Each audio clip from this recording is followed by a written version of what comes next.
Hi, everybody, and welcome to Buzzing About Romance. On this episode, I, Leah, because I forgot to tell you who I am giving you a quick shot of romance, but Author Spotlight edition. And on this Author Spotlight, I am joined by a trio of authors who are part of the Pour Descisons collaboration series. I am welcoming Kelly Jamieson, PG Forte, and Kate. I don't have your last name, Kate. Kate Davies. Davies. There we go. I forgot to Hi. type it. Sorry about that. So welcome to the podcast, everybody. Hi, Thank you. so Happy much. to be here. Yeah. Okay, so I had done an author spotlight for Kelly a little while ago, and she had told me about this new series that you guys were coming up with, and I was like, ooh, I would love to talk to you. So tell me about where the inspiration for this series came from. Okay, who wants to take that? So, PG, did we come up with this idea after we did our little wine trip? Oh no, we did it. We came up with it on the wine trip. On the wine trip. Okay, that's what I was thinking. Yes. So At PG the and I went Kel's- to Napa and Sonoma. She used to live close to there, and so we went on a little wine trip, and we stayed in, where did we stay? Calistoga? Calistoga, Yeah. Calistoga, the hot spring spa. Yeah. And And so we had- we went to a bunch of different wineries, and for PG, this was old stuff, but for me, it was all new. She was your tour guide. Exactly. Yes, she was. And we did wine tastings, and I guess that's when we had this idea that, oh, it would be fun to write a series set in a winery. Well, we were writing Mhm. books at the time while we were on this. Yes. trip. Okay. So Yep. we we're holed up in our hotel room writing, and then we take a break and go out and taste some wine, and Uh-huh. then go back in and we write it in. I think it was that one tasting room assistant who was like so helpful and so funny. He said, it was at Oh, that at the Menage a Trois. Menage a Trois. Mhm. And we were talking about it, and we were saying, oh, wouldn't it be great to write, books with people who worked in a winery? And then it became people who Yeah. owned a winery and lived in a winery. And then it became three sisters. Okay. Yeah. And then we're like, oh, we're missing something. Yeah. And that's where Kate comes in. And that's what Yeah. Yeah, I was lucky enough to be invited to join in on the series and jumped at it because it sounded so much fun. So Kelly, you had told me this has been something that's years in the making, though. Yes. Uh-huh. Yes. It's almost embarrassing to say like how many years ago that was that the idea first came up.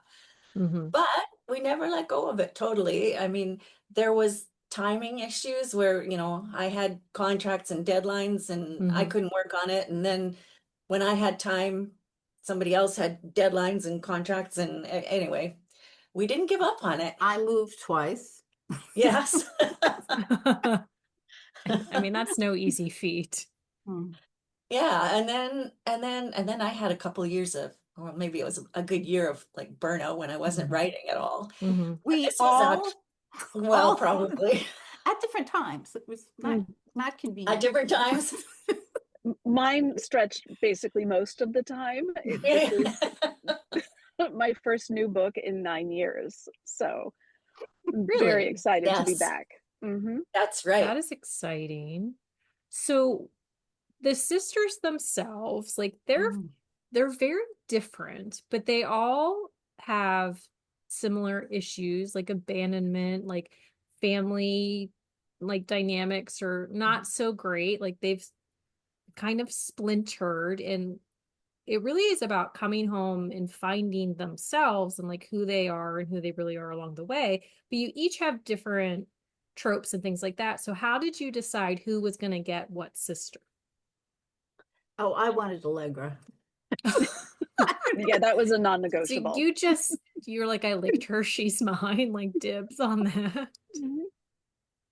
Yeah. It was a very Allegra move. Yeah, and I think actually Kate and I traded at one point We early did. on. Mhm. I was going to write the oldest sister, But then I can't remember why it was the storyline or the tropes. It was the fact that the hero of the second book was a hockey player, former hocky player. Oh, And I yes. thought, why are you having me write the hockey player? That makes Well, zero sense. So we actually, flip-flopped. as I was reading through the books, I was like, oh, Kelly has a hockey hero. What a surprise. Yeah, right. Because it's really, it's Kelly Jamieson. Of course, there has to be something to do with hockey in there. Something to do with and hockey. like, well, and honestly, I was like hockey and weddings. Those are like synonymous. Yes. Yes. Because we have talked on the podcast how Kelly, like, if you need a wedding romance, like Kelly Jamieson has one for that. Yes, apparently I do. It was never planned, but I guess I like weddings. So the prologue of all three of the books is the same, but it is told in the point of view of the heroine who is of the story. Did the three of you write that together? How did that work out? Actually, Kate wrote that. Yeah, I wrote Oh, the yeah? first prologue and shared it. And Okay. I think it was fairly early on we decided that that was how we were going to handle the intro of each book. Okay. And as our books evolved and our characters evolved and changes happened, how many times did we all have to go back to the prologue and rewrite a sentence here, or who joins the Zoom meeting at this point? Oh my God, the Zoom conversation. Yeah. It did have to be rewritten quite a number of times. Yeah. Just tweaked, but Yeah. But so you had like the basic Yeah. prologue, and then as like the Mhm. characters unfolded, then you had to adapt from there. yes. Yeah. What I think how at did one point when I wrote, oh, sorry, go ahead. No, you're fine. Go ahead. Okay. Yeah. I was just going to say that when I wrote the prologue originally, Bianca and Rosa were both at the will Okay. reading. And Right. then we decided, oh, no, that's not going to work. So Mhm. I had to rewrite where Rosa was the only individual in the room during that time frame. So Which is when we had three different versions of who came on the call first. So it was like, oh, wait. yes. I think that honestly, like listening to this, like I don't know if the stories would work as well if Bianca was actually at the lawyer's office. Yeah, it wouldn't have. And it was a much stronger start to it with her also on the Zoom call. Yeah. So how did you decide who's like, you're doing it in order of kid, like oldest to youngest. Was that purposeful, or did you just kind of be like draw sticks and be like, I want to go first type of thing? I think that was the plan. Yeah, I think, it made sense given, given how wine is made. First you need to, you had to deal with with the grapes and the crops, and then you need someone to come home and start making the wine, and Right. and then you needed somebody to show up late and bitch about the fact that nothing was ready for her. And there is a natural progression Which because she book does. one happens, and then book two, like it is just a couple months later after the end of book two, and book three is just a little bit after that. So like the story, there's contact throughout the story with the other sisters, and you get little Easter eggs and things like that, but the progression of it works really well. Now, when you were writing the series, did you plan it out together, or did you kind of you wrote your book and said, I had this idea, I want this conversation to happen, how should this character speak, or how did you work those connections out? Yes, and Yeah. I think a little of all of it. All of it. Yes, that's accurate, I'd say. We get together on Zoom and we talk about aspects of it, and Okay. And then we go back and write things, and we text and say this isn't working, or or we send chapters back and forth, and Because that's one thing that I have seen. I've read a lot of different collaboration series. Some authors get it really right. Some it's not bad, but it just there's something about the flow that doesn't work. But the voice of each character really carries throughout. Because when we meet Jansen, who is book two's hero, like his reactions and attitudes are fairly standoffish, but it's very true to form once you get to his book. And we don't get a lot of Clay. I mean, we get a little bit, but not a lot of Clay, who is book three's hero, which that's the thing. Like in book one and book two, like we just get tiny little snippets of book three, which I'm sure was purposeful, but they're like enigmas by the time you get to their book. So it's like you had the most freedom, PG. Yes, except I really kind of couldn't get into a lot of aspects until Kate and Kelly had their books pretty much set, because Okay.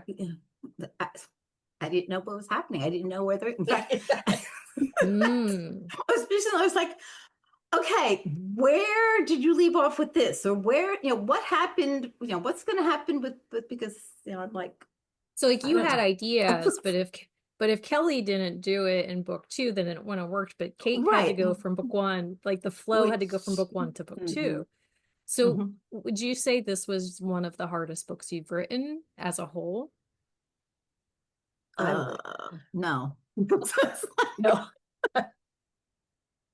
I had a hard time because this was the first book that I had written after coming out of that burnout. And I wanted to make it as simple as possible, which meant as little interaction between the other sisters as possible. Okay. And I think it was actually my editor who pointed it out when she looked at it for developmental edits. And she said, this is sort of sold as a family kind of saga thing. And there's not much family in this story. And I was like, oh, she's right. But I was trying so hard to keep it simple that I wasn't bringing the other sisters in enough. Right. And so that meant a lot of rewriting for me, a lot, and a lot of adding other parts, and always trying to make sure that I was keeping the interactions true to, like in Kate's book, true to Rosa's character. Right. So there was a lot of asking, read this, and if it doesn't work for you, let me know. And we wanted to make sure that that was happening. Yeah. And I was in the middle of my book writing it when Kelly got those notes from her editor, and I took that and said, okay, I need more family saga. I need more of the cousins, and I need more of the sisters, because if that's something that she's seeing in Kelly's book, I need it to be consistent. We can't have just a one couple romance and then have it evolve into a family saga. So Right. I think there was a lot of not just getting each other's heroes and heroines right, but getting the other characters right too. Is Gino consistent through? Are the cousins consistent in their individuality? Are the voices right? And then I also had to, if I was writing it myself, if I was writing the arc of Gino or the cousins or the aunt, I would have gotten much further along with it, but it was kind of hard. I had to leave it so that there was room for that storyline to continue through the next two books. And that was a challenge for me. And that is one thing that really ties not just that they're sisters, but there is this overarching storyline with Gino and how, because we find out in the prologue, the girls get the winery. He is not happy. And so things happen, which I don't want to spoil, but there is almost this mystery side to it, because in book one we have all these mishaps, and book two things are also happening but in a different way, and it's in I haven't gotten a chance to read book three yet because PG is down to the wire, but that's okay because I'm really excited about it. But I assume that there are things I'm assuming there are things that are happening there, but as we end book two, we find out Allegra is back and she's in not a great place, which again, I'm not going to spoil so you get that cliffhanger and it's oh, what did she do? I'm really excited to find out what she did. Well, I have to say, I think PG, you might have had the most challenging situation with having to write the last book with all three sisters together. At least in my book, it was mostly just Rosa and Bianca and Allegra piping in on a Zoom call once in a while. But you had all three of them together all the time. So Yeah. that's a challenge, and I think you pulled it off amazingly well. Oh, Yes, absolutely. Yeah, I'm I really had excited so much to fun dive with into that. Well, because she just seemed like, I feel like Allegra, because like Bianca, as the book plays out, like she is like, I'm the typical middle child, and it's so I'm one of three, but the middle child in my family was the only boy. So like we did not have that middle child dynamic, but other people, like other families that we grew up with, like there were three girls or three boys, and so like I could see that. It's like you're the forgotten child, like as the middle. And Bianca really, I mean, they have the abandonment of their dad and their mom and things that happen there, and then she pieces out and she doesn't come back for a really long time. And then Allegra, she's like the the typical baby. Like she's like, and I am the baby of the family, so I can understand that one. But it's like she just does and is flitting around the world Yeah. doing her thing, and Yeah. Legs, they don't know where Legs is half the time. It's just Exactly. the way Also, she wants it. I love that nickname. Yeah. I think it's great. It really is pretty perfect for her, I think. But that's the thing, because even Rosa, like I mean, you gave them almost the stereotypical like birth order. Rosa is the one that wants to please everybody, and as like you read her story, like you find out her and Jake have been married for years, and the reasoning like that has happened and why she gave in the way she did, and it's like she just wants to make everybody around her happy, but she hasn't made herself happy in any way. There's a lot of growth in these books.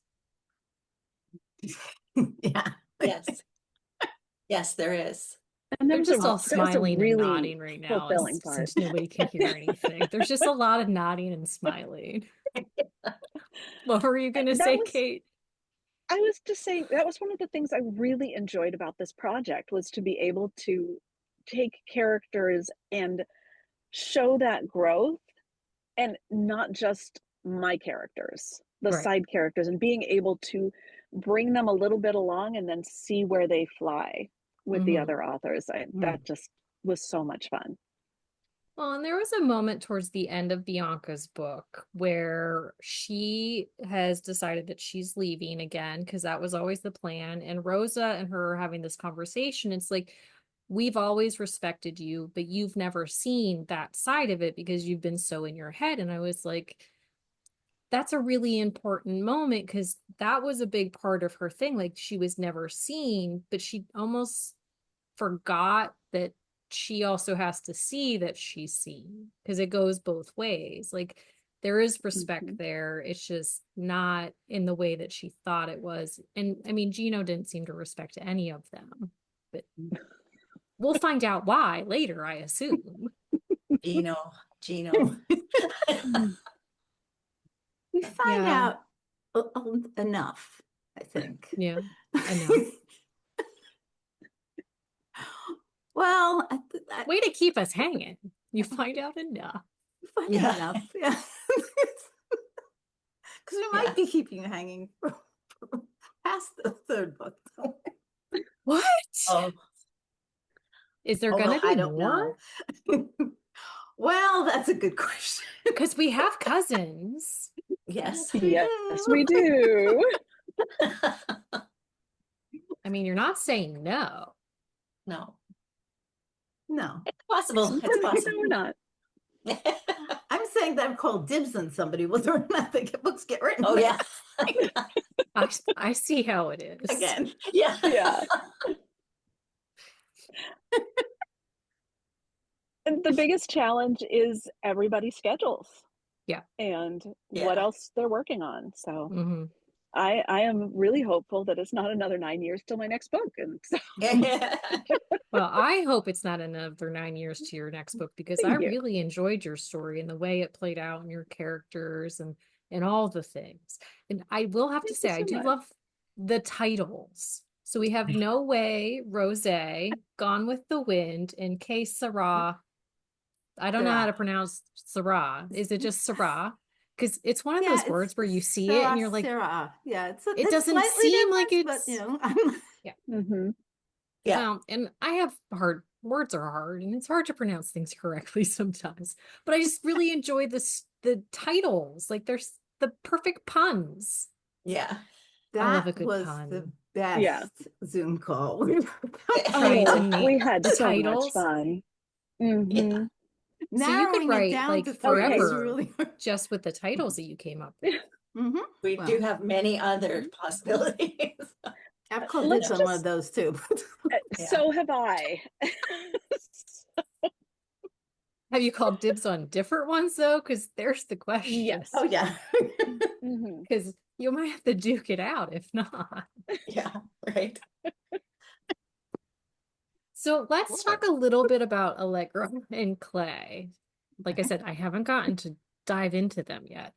But so are they going to be like enemies to lovers or like where is their story going Well, to? it's kind of like a Romeo and Juliet type of thing, at least from Ooh. Allegra's perspective, because I mean, her family doesn't really like him, Okay. and he really doesn't like her family. I mean, he is Romeo, so did you do that on purpose? Kind of. It was a happy accident, so you just went with it? His name, oh God, his first. I had the hardest time with his name. He's How had. many times did it change? Jesus, I have no idea. I think it had to be half a dozen. It was like every. I'm like sending missives out. Okay, newsflash. This week his name is this. So But you had you to do have the Romero name, didn't Yeah, you? Romero came pretty early. Yeah. But only after I decided, oh, this is the whole She didn't know his name, and they were having a moment, and she's like, "We're like Romeo and Juliet," and I was like, "Oh, I have to use that." hmm So I was like, Yeah. how can I? So I figured out that yeah, she could his last name could be Romero, and she like it's close, but not close at the same time. well, That's, apparently it's close enough if you have Yeah. the sun in your eyes and you're kind of jet lagged and you're not looking at it really really clearly. I mean, those R's are elusive.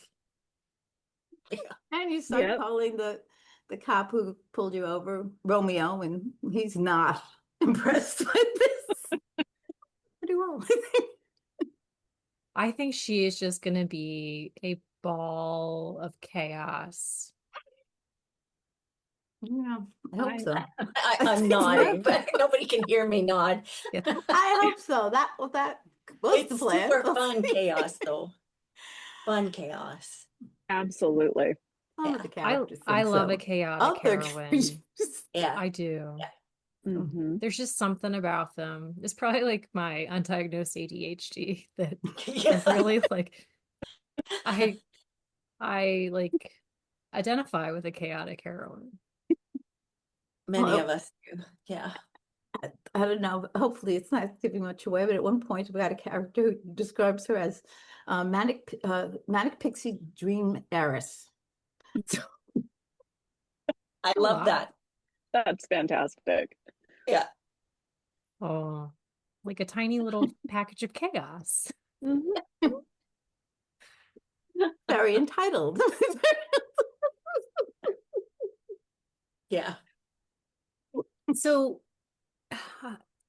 when you were writing these, like you all have your specific style, I assume, when you're writing your individual books.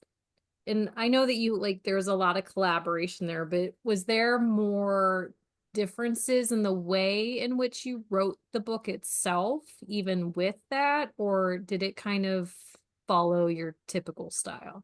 Because I know some authors they're very like plot driven, which clearly this was not that. But are you all fairly pantsers on other stories, or you're more plot driven? Oh, I'm entirely a plotter. Yeah. So this that was the difficulty for me. But on the other hand, we'd had experience before in writing things together. So We have. I think that helped a lot. Okay. So you Yeah. kind of have an understanding of like the way like the process works. Mm-hmm. For Yeah. me, I started writing my book and I don't know, 2 or 3 chapters in before I realized that G and Kelly were both our books in the sense that I was writing past tense because that's all I'd ever written Oh, before. right, And right. I had to go back and rewrite and change all of that. In love with it now, the book I'm working on next, I'm writing first person present tense. Huh. So thank you.